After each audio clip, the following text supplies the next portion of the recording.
بسم اللہ الرحمن الرحیم۔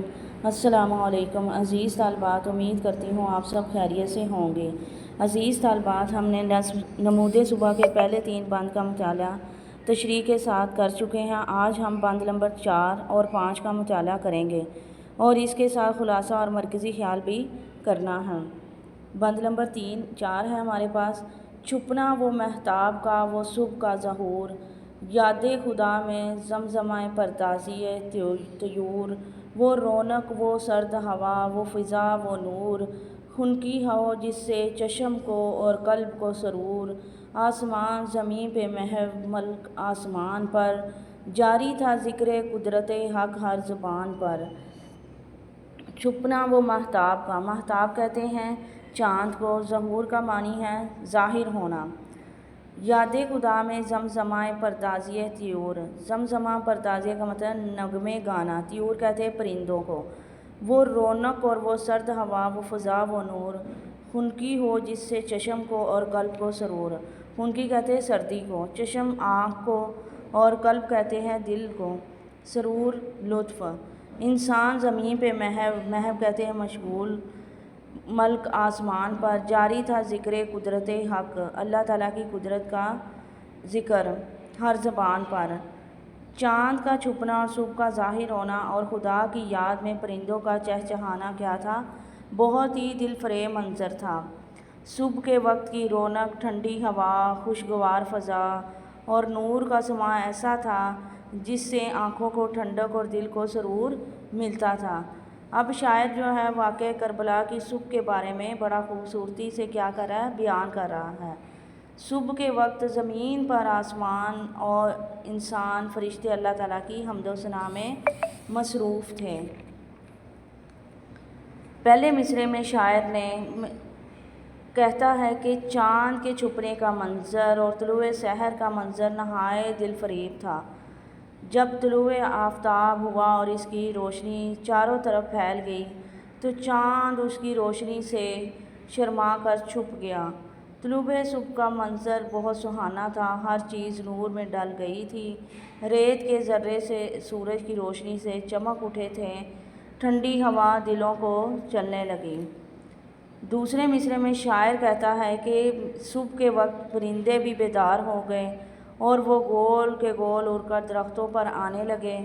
یہ خوش آواز پرندے اپنی اپنی بولیوں میں اللہ تعالیٰ کا ذکر کرنے لگے۔ پرندوں کی چہچہاہٹ ایک دل فریب نغمہ تھا جو مسلسل جاری تھا، ان کے نغمے کانوں میں رس گھول رہے تھے، کہیں کوئل کی کوکو کی آواز بلند ہوتی تو کہیں قمریہ چہچہاتی۔ تیسرے مصرعے میں شاعر کہتا ہے کہ وہ صبح کا وہ منظر بہت سہانا تھا، صبح کی ٹھنڈی ہوا نہایت خوشگوار تھی، صبح کے وقت وہ فضا اور ماحول نہایت حسین تھا، ہر طرف روشنی کا پھیلنا گویا ہر چیز نور میں دھل کر نکھر گئی، ہوا میں موجود ہلکی ہلکی سردی خوشگوار تھی، اگرچہ میدان کربلا میں ہر سمت ریت ہی ریت تھی، لیکن شاعر نے جوش تخیل میں اس ویرانے کو بھی سرسبز باغ بنا دیا ہے، یعنی کہ انہوں نے واقعہ جو کربلا ہوا تھا اسے کیا کیا ہے، سرسبز باغ بنا دیا ہے، جہاں پھول کھلتے تھے، خوش آواز پرندے چہچہاتے تھے اور ٹھنڈی ہوائیں چلتی تھیں۔ بند نمبر 5 ہے: وہ سرخی شفق کی ادھر چرخ پر بہار، سرخی شفق آسمان کا کنارہ، ادھر چرخ پر بہار، آسمان چرخ کہتے ہیں بہار، وہ بارور درخت وہ صحرا وہ سبزہ زار، بارور درخت کہتے ہیں پھالدار درخت کو، سبزہ زار ہرا بھرا میدان، شبنم کے وہ گلوں پہ کہر ہائے آبدار، گلوں کو کہتے ہیں گل کی جمع پھول، کہر ہائے آبدار کثیر تعداد میں چمکدار پودے، پھولوں سے سب بھرا ہوا دامن کوہسار کہتے ہیں پہاڑ کے دامن کو، نافے کھلے ہوئے وہ گلوں کی شمیم کے، نافے کہتے ہیں تھیلی کو، گلوں کی شمیم یعنی کہ پھولوں کی خوشبو کے، آتے تھے سرد سرد وہ جھونکے نسیم کہتے ہیں خوشبودار ہوا کی لہریں۔ مفہوم ہے اس کا، آسمان پر شفق کی بہار دکھا رہی تھی اور زمین پر پھولوں سے لدے درخت، صحرا اور سبزہ زار دل فریب منظر پیش کرتے تھے۔ پہاڑوں کا دامن پھولوں سے بھرا ہوا تھا اور پھولوں پر شبنم کے قطرے موتیوں کی طرح چمک رہے تھے۔ ہر طرف پھولوں کی خوشبو پھیلی ہوئی تھی اور ٹھنڈی ہوا کے جھونکے جو ہیں ماحول کو کیا کر رہے تھے، مزید خوشگوار بنا رہے تھے۔ پہلے مصرعے میں شاعر کہتا ہے کہ صبح کے وقت طلوع آفتاب کے آغاز پر شفق پر ایک سرخی نمودار ہوئی۔ یہ منظر ایسا تھا کہ جیسے آسمان دنیا پر بہار آ گئی ہو۔ دوسرے مصرعے میں شاعر نے کیا کہا ہے، میدان کربلا میں جا بجا پھلدار درخت تھے، صحرا کی ریت سورج کی روشنی سے چمک رہی تھی، سرسبز گھاس کے میدان اور سبزہ زار حسین مناظر کیا کر رہے تھے، پیش کر رہے تھے۔ تیسرے مصرعے میں شاعر نے کہا ہے کہ میدان کربلا کے سبزہ زار میں بہت زیادہ کیا تھے، پھول کھلے ہوئے تھے، پھولوں پر شبنم کے قطرے چمکدار موتیوں کی طرح دکھائی دے رہے تھے۔ شبنم کے قطرے کثیر تعداد میں تھے اور وہ سورج کی روشنی میں موتیوں کی طرح چمک رہے تھے۔ صحرا میں پھول، شبنم اور سبزہ نہیں ہوتا، لیکن شاعر نے جوش تخیل میں صحرا کو بھی کیا کر دیا ہے، سرسبز باغ کی صورت میں دکھا دیا ہے۔ آخری شعر میں شاعر صبح کے صحرا میں چلنے والی ہواؤں کے بارے میں بیان کرتا ہے۔ شاعر کہتا ہے کہ صحرا میں صبح کی ٹھنڈی ہوا چل رہی تھی، ہوا کے جھونکے بار بار پھولوں سے ٹکرا رہے تھے، پھولوں سے جو ہوا ٹکراتی وہ اپنے دامن میں پھولوں کی خوشبو بھی بھر لیتی، چنانچہ ہوا کے یہ جھونکے اپنے دوش پر پھولوں کی خوشبو بلا دے، جہاں بھی جاتے ماحول کو خوشگوار اور معطر کر دیتے۔ جی بچوں، یہ آج ہمارے بند نمبر 3 اور 4 اور 5 کی تشریح تھی۔ اب میں آپ کو اس کا خلاصہ بتاؤں گی۔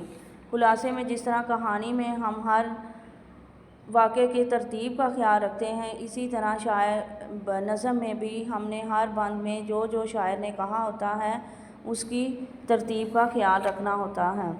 جب رات کا سفر ختم ہوا تو افق سے صبح کا کارواں نمودار ہونے لگا، سورج کی روشنی مدھم پڑ گئی اور فضا اذان کی مقدس صداؤں سے گونج اٹھی۔ جیسے ہی سورج نے اپنا رخ روشن دکھایا، رات کی سیاہی کا پردہ اٹھ گیا اور پوری دنیا مطلع انوار بن گئی۔ یہاں سے ستاروں کا رخصت ہونا ایسا معلوم ہوتا تھا جیسے کوئی باغبان چمن سے پھول چن کر لے گیا ہو اور صبح کی ہوا کے سامنے ستاروں کے گنچے مرجھا کر چھپ گئے ہوں۔ اس سحر انگیز فضا میں پرندے اللہ کی یاد میں نغمے گانے لگتے ہیں اور ہر طرف ایک ایسی خنکی اور تازگی پھیل گئی جس نے آنکھوں اور دل کو سرور بخش دیا، جبکہ زمین پر انسان اور آسمان پر فرشتے غرض کے تمام مخلوق کی زبان پر اللہ کی قدرت کا ذکر جاری تھا۔ آسمان پر شفق کی سرخی اور زمین پر پھلدار درخت صحرا اور سبزہ زار دل فریب منظر پیش کرتے تھے۔ پھولوں پر شبنم کے قطرے چمکدار موتیوں کی طرح جڑے ہوئے تھے اور پہاڑوں کے دامن پھولوں سے لدے ہوئے تھے، جبکہ نسیم سحر کے سرد جھونکے پھولوں کی خوشبو سے مشام جاں کو معطر کر رہے تھے۔ جی بیٹا، یہ میں نے آپ کو خلاصہ اس نظم کا بتایا ہے۔ اب میں آپ کو اس کا مرکزی خیال بتاؤں گی۔ صبح کا ظہور اللہ تعالیٰ کی قدرت کاملہ کا عظیم مظہر ہے، جس کے آتے ہی کائنات سے کیا ہوا تھا، ظلمت کا خاتمہ ہو جاتا ہے اور پرندوں سے لے کر فرشتے اور انسان تک تمام مخلوقات اللہ کی حمد و ثنا اور اس کے ذکر میں محو ہو جاتی ہے۔ شاعر نے قدرت کے اس حسین تغیر کو انسانی جذبات اور روحانی تازگی کے حوالے سے نہایت خوبصورتی سے بیان کیا ہے۔ جی عزیز طالبات، آپ کو یقیناً اس نظم کی تشریح، خلاصہ اور مرکزی خیال کو سمجھ آ گیا ہوگا۔ آپ نے اس کو اچھے سے یاد کرنا ہے۔ اپنا بہت سا خیال رکھیے گا۔ اللہ حافظ۔